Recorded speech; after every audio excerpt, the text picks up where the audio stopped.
Segenap jajaran manajemen Badan Pengusahaan Kawasan Sabang diminta membangun soliditas organisasi dengan meningkatkan kekompakan dan kerjasama internal serta eksternal, sehingga target untuk melaksanakan pengembangan kawasan Sabang sebagai tempat investasi dan tujuan para wisata dapat terwujud dengan baik dan sesuai dengan ekspektasi.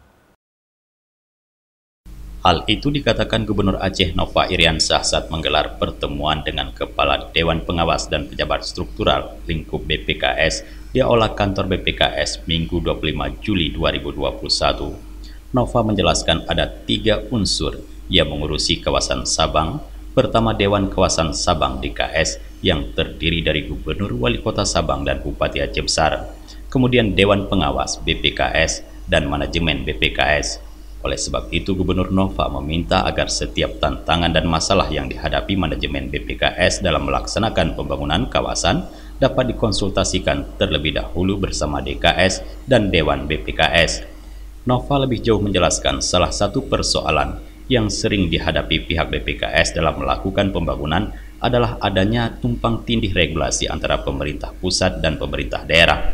Karena itu, ia meminta manajemen BPKS untuk membentuk tim khusus yang selalu siaga untuk memberikan penjelasan kepada pihak kementerian terkait regulasi tersebut dalam rangka menjalankan tugasnya untuk membangun dan mengembangkan kawasan Sabang dan Pulau Aceh di Aceh Besar. BPKS juga diminta untuk terus membangun komunikasi dan jaringan yang baik dengan berbagai instansi terkait di pemerintah pusat.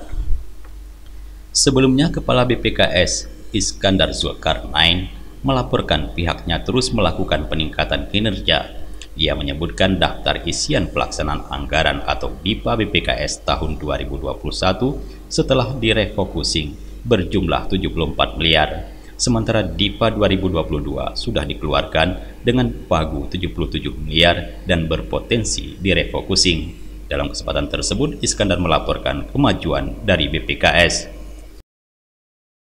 Dari Sabang, Tim Liputan Aceh TV melaporkan.